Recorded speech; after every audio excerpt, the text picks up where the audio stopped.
এই ভিডিওতে আমি আপনাদেরকে দেখাবো কিভাবে আপনারা ডাচ বাংলার এটিএম বুথ থেকে টাকা তুলবেন। সবার প্রথমে আপনারা আপনার হাতে থাকা কার্ডটি এভাবে ধরে এখানে প্রবেশ করাবেন। তারপর আপনি মনিটরের দিকে লক্ষ্য করুন। আপনার পিন নাম্বার দিন। আপনি নিচের দিকে দেখবেন পিন নাম্বার দেওয়ার অপশন আছে, এখান থেকে আপনি আপনার পিন নাম্বারটা তুলবেন।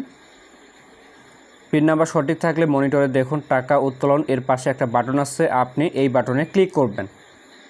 এরপর আপনি যত টাকা উঠাবেন তত টাকা এখান থেকে তুলবেন। আমি 13,000 টাকা তুলব, এখান থেকে আমি 13,000 উঠালাম।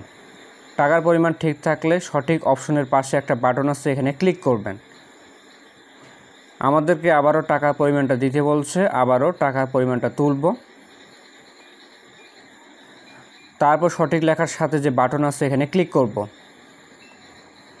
এরপর কিছুক্ষণ অপেক্ষা করবেন, দেখবেন আপনি যত টাকা দিয়েছেন তত টাকা বের হয়ে আসবে। এখান থেকে আপনি সর্বনিম্ন 500 টাকা তুলতে পারবেন। টাকার পরিমাণটা হতে হবে 500 গুণিতক, মানে আপনি 500 টাকা তুলতে পারবেন, 1000 টাকা তুলতে পারবেন, কিন্তু 600, 700, 800, 900 টাকা তুলতে পারবেন না। এটিএমের মধ্যে শুধুমাত্র 500 টাকা নোট আছে আর 1000 টাকার নোট আছে। এখানে দেখতে পাচ্ছেন ক্যাশ লেখা আছে, মূলত এখান থেকে আমাদের টাকাটা সংগ্রহ করতে হবে।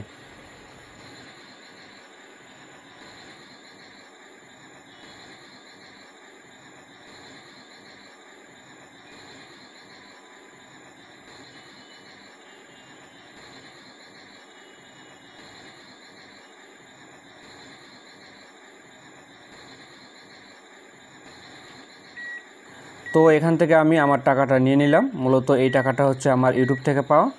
আবারও মনিটরের দিকে লক্ষ্য করুন। আপনি যদি আরও লেনদেন করতে চান বা টাকা তুলতে চান, সেক্ষেত্রে ইয়েস বাটনে ক্লিক করবেন। যদি কোনো লেনদেন করতে আর না চান তাহলে নো বাটনে ক্লিক করবেন। আমি নো বাটনে ক্লিক করলাম। এরপর আপনি যেখানে কার্ডটা দিয়েছেন সেখানে দেখবেন আপনার কার্ডটা বের হয়ে আসবে। তারপর আপনি আপনার কার্ডটা নিয়ে নেবেন। তো এভাবে মূলত এটিএম থেকে টাকা তুলতে হয়, খুব সহজ প্রসেস। নিয়মটা যদি জানেন দেখবেন যে আপনাকে সর্বোচ্চ 30 থেকে 40 সেকেন্ড সময় লাগবে এটিএম থেকে টাকা তুলতে। তবে তাড়াহুড়া করার কোনো দরকার নেই, আপনি সময় নিয়ে কাজটি করবেন। দেখা হচ্ছে নতুন কোনো ভিডিওতে। সকলে ভালো থাকবেন, ধন্যবাদ।